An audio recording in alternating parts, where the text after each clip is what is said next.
You're now listening to the Tax Smart REI podcast, the number one tax podcast for real estate investors. Hey, thanks for tuning into this episode of the Tax Smart REI podcast. We're breaking our holiday tradition and releasing an episode this week to bring you a very special interview with James Svetec, who's founder of BNB Inner Circle, co-author of Airbnb for Dummies, and one of the world's leading short-term rental experts to discuss the current state of the short-term rental market, what you need to know about acquiring short-term rentals in 2024, as well as practical tips for optimizing your property and listings to stand out in a crowded marketplace. Ryan and I will also be discussing whether or not the short-term rental loophole is still a viable tax strategy in 2024. If you're considering investing in short-term rentals in 2024, this is an episode you don't want to miss. We'll be diving into all of that in just 1 minute. After helping over 1,000 investors in our previous boot camps, we're excited to announce we're launching our next QBO bookkeeping bootcamp for landlords and short-term rental investors on January 8th, 2024. By the end of this bootcamp, you'll have a streamlined bookkeeping system built for your long-term or short-term rental business. This is critically important because it allows you to improve cash flow, ensures you're not missing out on critical tax deductions, and makes tax filing a breeze. This bootcamp consists of easy-to-learn video lessons, 2 live Q&As with our very own accounting expert Taylor Brugna, and a private forum where you get answers to your questions. To learn more and register for the bootcamp, visit www.taxsmartinvestors.com/bookkeeping and use the code EARLY at checkout to get 50% off. Again, that's www.taxsmartinvestors.com/bookkeeping and use the code EARLY to register today. We'll see you there, but for now, we'll dive right into today's episode. Hey, James, thanks again for joining us on the show today. I know you've been on the show before, but for our listeners who may be just joining us for the first time, would you be able to give us a little bit of an overview about your background and how you got into short-term rental investing? Yeah, for sure. So my background, I got started actually managing properties for other people on Airbnb and short-term rental. Started doing that about 9-10 years ago now. And then after doing that for a number of years and getting kind of the coaching space and working with a bunch of property management companies specializing in short-term rentals, I just saw how much opportunity there was in the short-term rental space and how much better properties could perform as short-term rentals versus long-term rentals. And so naturally just started investing and actually purchasing properties for short-term rental as well. Nice. You work with a lot of people helping them get into short-term rentals for the first time and how to optimize their portfolio. Interest rates have been going crazy for the last year or so. It's the rates that we've seen increase as fast as they did is unprecedented, and a lot of other things going on in the short-term rental market. Where do you see we are in the current state of the market as of the tail end of 2023 here? Yeah, it's been pretty interesting over the last few years. I think the last couple of years here have really been kind of the era of everyone doing really, really well. There was just pretty much no way to fail with short-term rentals over the last couple of years in a lot of different markets. And now we're kind of getting hit with a dose of reality where you really need to actually know what you're doing in order to succeed. And that goes for people that already own the properties, just really need to actually optimize them, put more work into your pricing strategy or listing optimization to actually keep the properties booked up. It also goes really very much for people that are just getting into it. I do think it's actually a better time overall to get started right now than it was over the last couple of years, just because there is so much fear in the market that there's a lot of really good buying opportunities, certainly a lot more than there were 12 months ago, 24 months ago, but still have to really know what you're doing, have to be able to run good due diligence on the properties, and then ultimately still know how to perform with them once you get them, because it's definitely not as easy as just throwing it up on Airbnb and then you're going to get bookings no matter what, like it used to be. I have clients that I think you would probably say, and we'd agree, that they bought towards maybe the tail end of when the market was just doing really, really well. And over the last 12 months, some of them have actually decided, I just need to sell, because all of their projections were based off, the past few months when they bought it. And now we've come to a new kind of market where it's, hey, this is the new normal. And maybe the pandemic and, there's a lot of factors that played into kind of this spike in short-term rentals and interest rates being low and all those things. But yeah, I actually like what you said there, because if people are doing their projections in revenue based on what the current market is, and maybe what we've seen in the last 6 months or 3 months, that's more reality. And if you can still perform well and cash flow meet your goals for the investment, that's actually a better time to jump in, as long as it can work with kind of the current market. I actually like that a lot. I think that's great. Yeah, absolutely. And I always recommend that people look back over multiple years when they're running their projections, because that way you can actually see the trends. When we were buying, I still bought properties, throughout the kind of bull run that we had, but I was always looking at, okay, the market jumped 50% year over year here, and then another 20% year over year. What goes up must come down to a certain extent, right? And then now if you're looking at the numbers, you can kind of go, okay, well, maybe this market dropped by 20%. So let me just factor in, to be conservative, another 20% drop in the market year over year. If I look at it and we're still well above where we were a couple of years ago before the pandemic. I find it's really important to just look at those year over year trends and not just like the last couple of months. Yeah, absolutely. As we kind of like head into 2024, what do you see coming up in 2024 for the short-term rental market based on everything that you kind of see? Yeah, it's hard. I don't have a crystal ball. I think that there's a pretty good chance that interest rates are going to be dropping, and that's going to be nice for anyone that's in variable rate mortgages right now. I know a lot of people are like looking for that relief, and it seems likely that that's going to come down the pipeline in 2024. I think there's also going to be a lot of people that are going to be selling properties that they got into still, and that maybe they're still holding on to, trying to make the numbers work, hoping for the numbers to work, but they're going to have to let them go, because I speak to a lot of people who are cash flowing negative on bad investments they made over the last couple of years. And so I think there are going to be more people selling and more opportunities coming up for those. I think there's also going to be like a lot of good opportunities for properties that are sitting on the market. We're not seeing, it depends on the market you're in, but in a lot of markets, we're not seeing the kind of bidding wars that we saw over the last couple of years. So I think in 2024, there's going to be a bit more of that, like properties sitting on the market, not being as easy to sell. And that from a buying standpoint is a really great opportunity. And I also think that there's going to be a bit of an exodus of the kind of underperformers off of Airbnb, which is ultimately, I don't think going to make a massive positive impact. I think a lot of people think about it and they go, great, my competition is leaving because they made bad choices. And ultimately, I think that a lot of people that are leaving, they're not really your competition, because the people that are leaving are not the people that are getting booked and taking all the bookings for everyone, doing really well. So I think there will be a lot of people leaving short-term rental and kind of either going over to midterm or long-term rental, or just like you said, selling their properties altogether. And I think in some markets more than others, it might make an impact, a positive impact for those who are able to stick around, but time will tell. And as people think about acquiring a new property, say in 2024, maybe people are acquiring property at the tail end here of 2023, what would you recommend that they look for in a property? If maybe there's some sort of, hey, within the last, 12 months, 6 months, we've seen this as a really good thing to have if it's like an amenity. And then maybe the opposite of that, what should people be avoiding if they're looking at a property to acquire kind of with the current market? Yeah. So there's a few things that I like to look for, not necessarily amenities, but like I really like looking for properties that have been sitting on the market for a while. Like you can just look and see how long a property's been sitting there. If the property's been sitting there for over 30 days, the longer the better. There's going to be more room for negotiation on the property. So that's always nice. And I also think that more unique properties are always a bit of a better bet.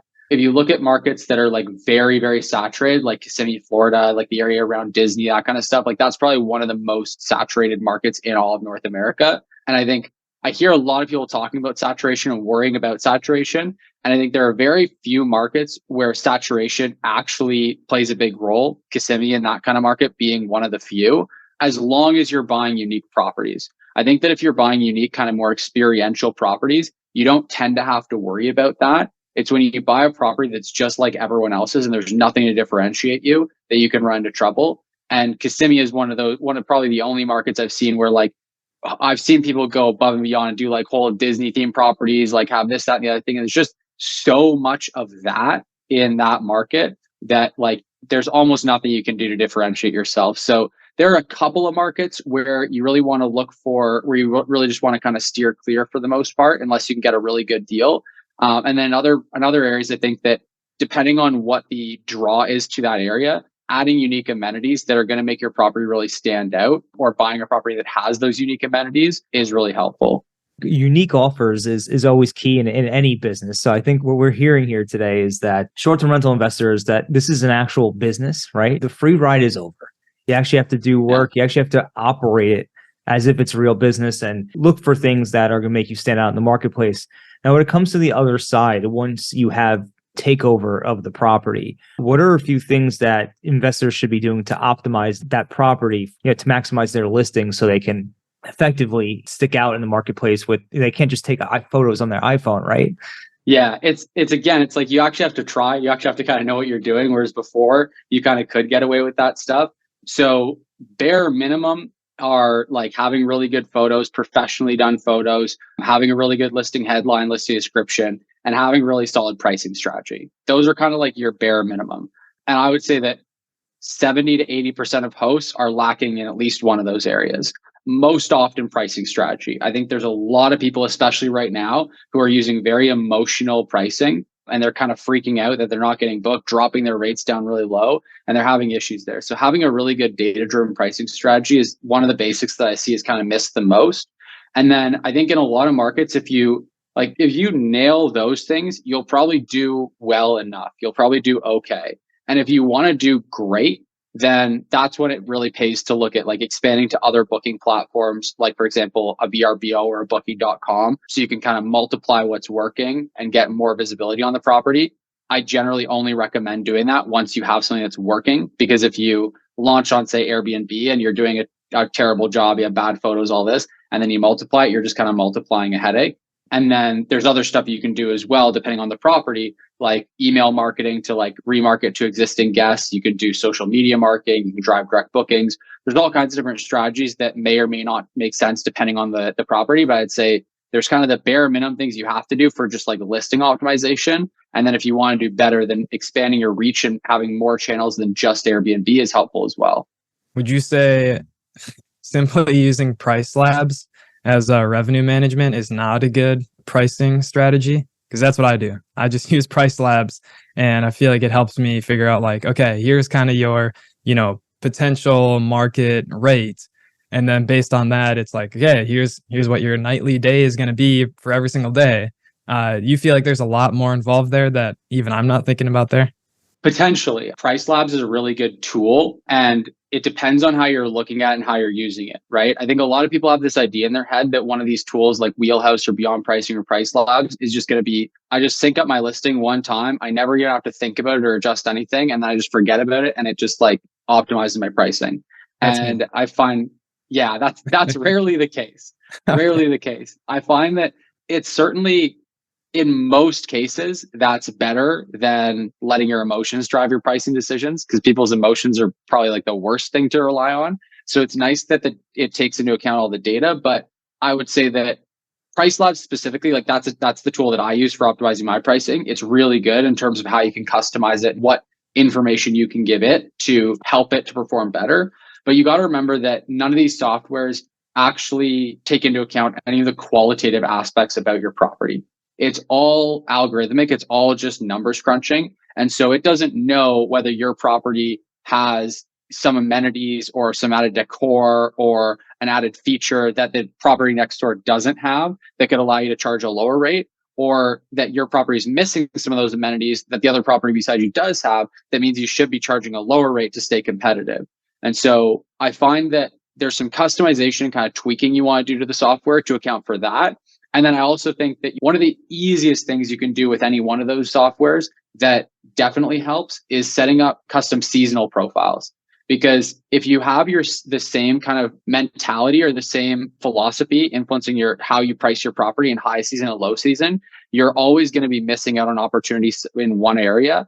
Because in high season, the name of the game I always tell people is like maximizing your nightly rates. You're in most markets in like a real high season, you're going to get booked. The question is how much. And so you want to have more aggressive pricing strategy. And you can do that by just setting up a custom seasonal profile on something like Price Labs and then having your pricing be more aggressive in high season. Whereas in low season, it's not like everyone's going to get booked. And the question is just how much. The name of the game is not having vacancy. So you want to be more conservative in your pricing strategy in those lower season months. So even something as simple as that can make a really big difference.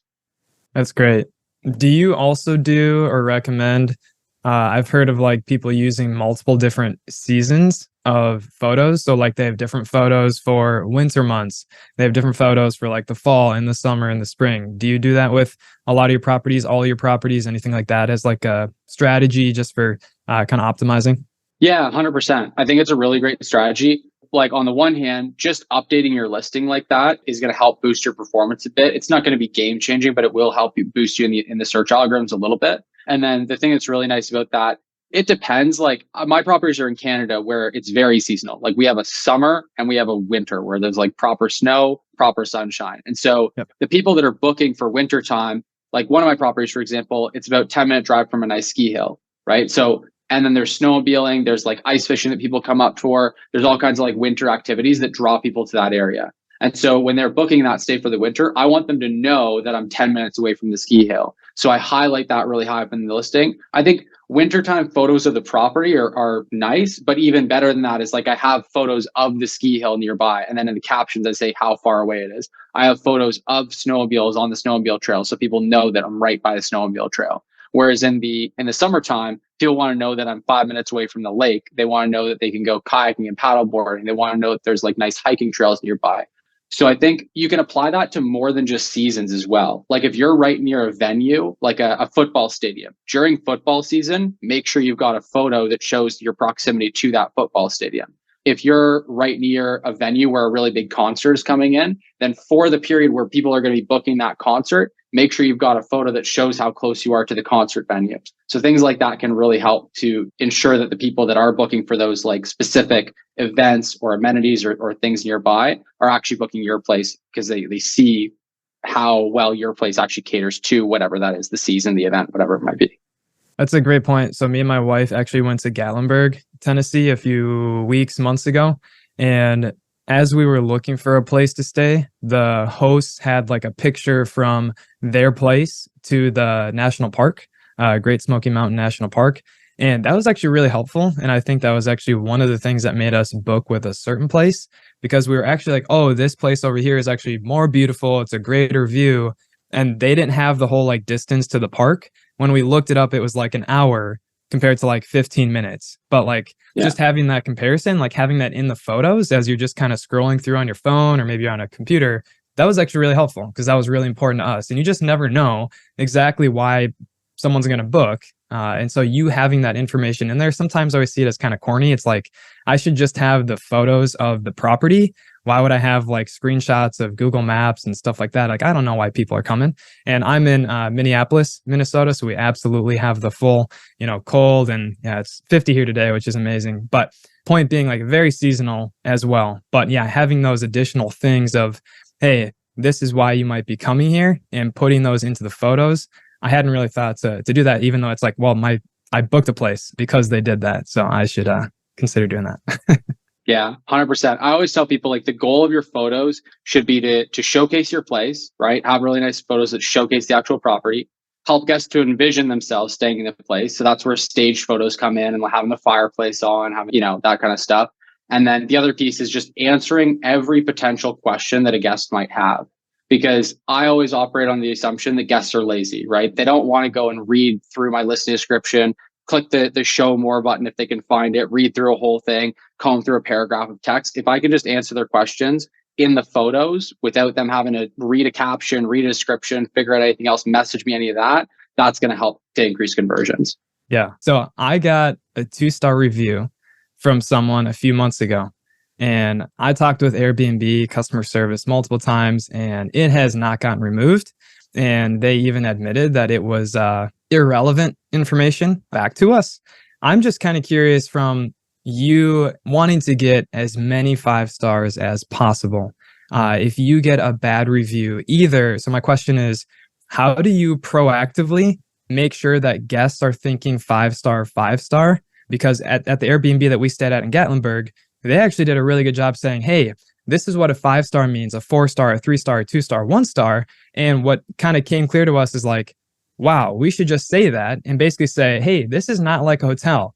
If you give us anything less than a 5-star, it's a negative review. And I think a lot of people staying and guests just don't get that, right? They're kind of thinking like more like a hotel and whatever.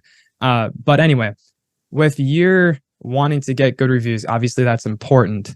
How do you proactively kind of do that for hosts? And then if there is one that's bad on the back end, is there something that you're doing specifically on the back end to help get that removed?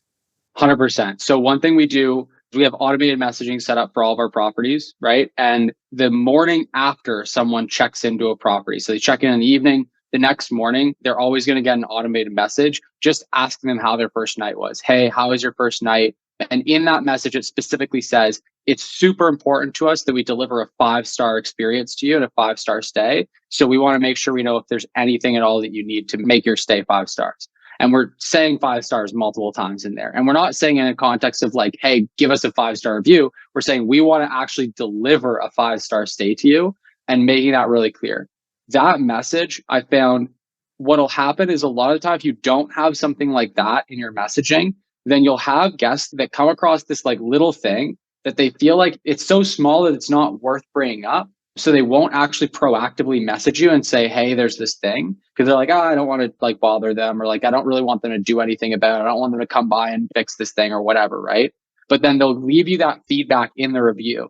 And sometimes they'll like leave a 5-star review, but mention this negative thing, which also isn't the greatest. And sometimes they'll just like dock it down a star and they'll give you a 4-star review and just mention a thing there. And so I find that just giving them permission to bring that stuff up right after their first night is super, super helpful. Then right after they check out, we also send them that message. It's like, hey, we really value 5-star feedback. And you can also do one where like you describe where it's like, here's what a 5-star is, a 4-star, 3-star. So they understand it's not like a hotel. It's like, 5-star is everything was good. 4-star is you guys sucked at something, right? So making that super clear can also be really helpful. And I find that like if you have really good guest communication, and some of it can be automated, some of it has to be manual, but if you have that good communication, then a lot of times any of those small things that you would normally lose a star for without it, you can just filter that stuff out so it gets dealt with through communication, doesn't show up in your reviews. And then to the latter point of your question, as far as like dealing with negative reviews. So if ever there's a review, there's a few different ways you can get reviews taken down. One that comes up the most often is retaliatory reviews. So if a guest causes damage to your property and then you submit a claim, and in retaliation to that claim, they then give you a bad review, you can get that review taken down. And you could just search on Google Airbnb retaliatory reviews policy, and then send that article on Airbnb's website to the Airbnb support rep that you're talking to so that you can actually get it taken down. Sometimes it takes reaching out to 3 or 4 different support reps because not every one of their support reps is all that great, frankly. But you can get them taken down. Same thing with like irrelevant reviews. So I would recommend in your situation, I would still reach out to maybe 2 or 3 more support reps to see and like send them the link to the article that shows that, hey, irrelevant reviews can be taken down off the platform so that you have a better chance of getting it taken down. And then obviously if it can't get taken down, then the best you can do at that point is just respond to it, and respond to it very factually. Don't get emotional. Don't get defensive. That's a bad look, and it's probably going to make things worse. But if you just respond really professionally and calmly, and also just reassure future guests that any real issues did actually get dealt with and they got resolved, then that's the next best thing you can do. It's phenomenal advice. It's phenomenal advice. So you definitely know what you're talking about. I remember when you did some master classes for our group, I was sitting there, I was watching them, and I'm like, oh, this guy's the real deal. And I know there's a lot of people in our audience, and I know we're going to be collaborating on a few more things in the future. But for those who are looking to jump into the Airbnb game or the short-term rental game for the first time, or perhaps they're looking to optimize their current situation, what they have going on right now, how could you help them? What would be the next steps they would have to take to reach out to you? Yeah, for sure. So really the best place to reach out to us is just through our website, bnbinnercircle.com. And that's where we help investors with a variety of different things, whether it's like optimizing their current portfolio, whether it's helping them to expand and to scale, whether it's new people that are just getting into the space and want to make sure that they don't make any of those mistakes on their acquisitions and like get the right properties, get them up and running the right way. We basically work with investors on all those different areas, just kind of helping them to optimize everything and make sure that they grow the portfolio to where they want to without a whole bunch of additional headache and wasted time. So if anyone's interested in kind of working with us and learning more, then bnbinnercircle.com is definitely the place to check us out and reach out. All right, awesome. So we're going to go ahead and drop that into the show notes. And then me and Ryan are going to jump into a debrief in just a few minutes and let you know if the short-term rental loophole is still a viable strategy in 2024, which I know a lot of people are asking, and we'll let you know in just a few minutes. So stay tuned. James, want to thank you again for joining us today. It was excellent as always. Absolutely. Thanks for having me on.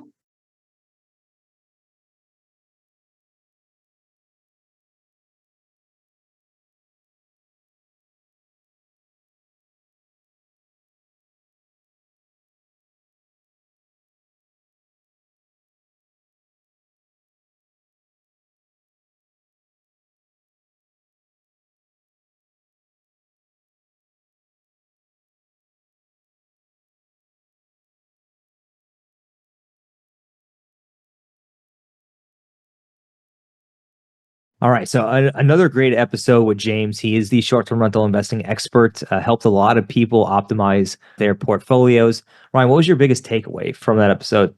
I think you have to be optimizing your listing. I think you have to be optimizing amenities that you're offering. I think you have to optimize pricing, pictures, all of those things. And that was kind of part of his bigger comment for me, was making sure that, photos are either one, relevant to kind of the season that you're in. We kind of talked about like, okay, do you have, various pictures for different seasons like winter versus summer, right?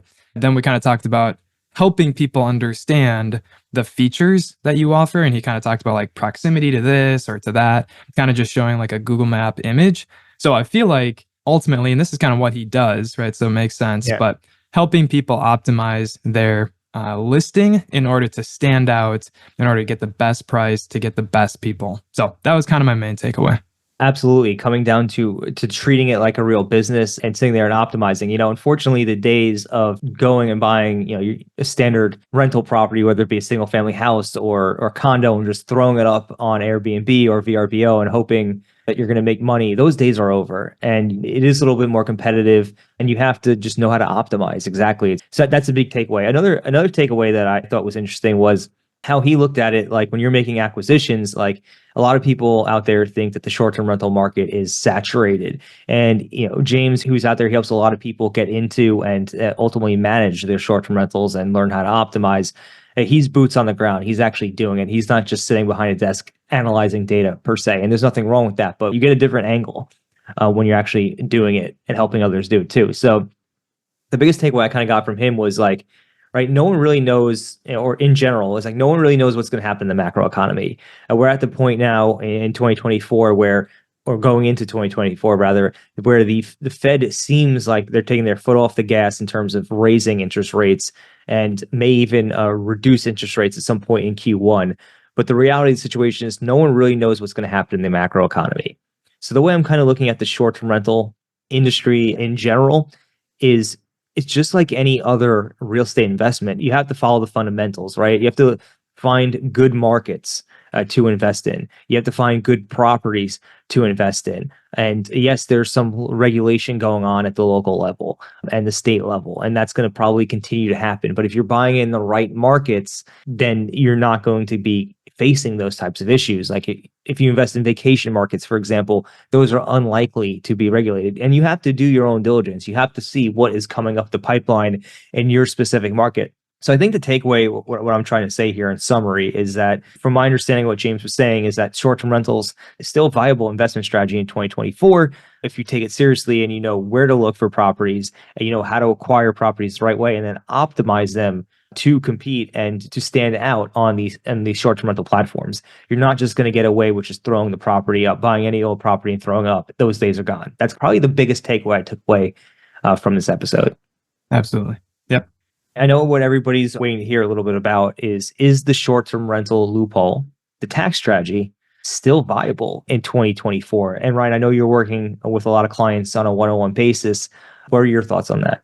I think it's still viable. And I think that it always comes back to being careful that the tail wags the dog sort of thing. Right. That's obviously a common phrase that we talk about and write about. But in the past, it seemed to be a little bit easier in recent past where, hey, you kind of buy a property in one of these generally, vacation markets, you put it up and you do your best and you're probably going to make money. And like James is saying, and like we have seen, even with clients who are now, months later or a year later from that, now we're in kind of basically a different environment. Basically, we have to know that we're going into this to treat it as a business. There is going to be some risk. What if you don't hit your revenue numbers? What if you have to change to a midterm rental or a long-term rental, whether it's because of regulations or it does become a market where you can't keep up? You can't keep up with the amenities or something. So it's absolutely still viable. And obviously the tax code itself hasn't changed. This is still, legal and all of that as far as viability there. But as far as you implementing it or someone implementing it just for the tax savings, that's where we need to really be careful and make sure that we're not only doing this or primarily doing this for tax savings. I think that's where people get into a bad position and they kind of regret some decisions. I agree with that. I do think it's a viable strategy in 2024, assuming that you're going into it with the right frame of mind, everything we just talked about. You're going into it treating it like a real business, understanding that it's not really a passive investment for the most part. You have to, first of all, you have to identify the right property, get into the right property, then you have to optimize your property. And then there's ongoing maintenance. And I'm not talking about maintenance necessarily as like cleaners. I'm talking about like you actually have to monitor your pricing strategy, monitor your listings, and you might have to adjust and pivot as you go through different seasons and as the competition changes their ways too. It's not just like a long-term rental where you can just get in, put a tenant in there for 12 months and, for the most part, it's going to be relatively passive. This is an ongoing endeavor and it's not an easy tax strategy to use. It's not necessarily an easy business, right? So that's something you have to just, if you're willing to treat it like a real business, if you're willing to put the time in and you have the time to do it, it can be a great alternative to a strategy like reps, but it's not a free lunch. So you just have to understand that if you're just doing it solely for the tax benefits, your heart's not really in it, I guess you could say, then it could be problematic. But in terms of viability from a tax perspective, absolutely still a viable strategy in 2024, no doubt about it. Yep. All right. So thanks everybody for tuning in. We'll catch you next week and we'll see you there.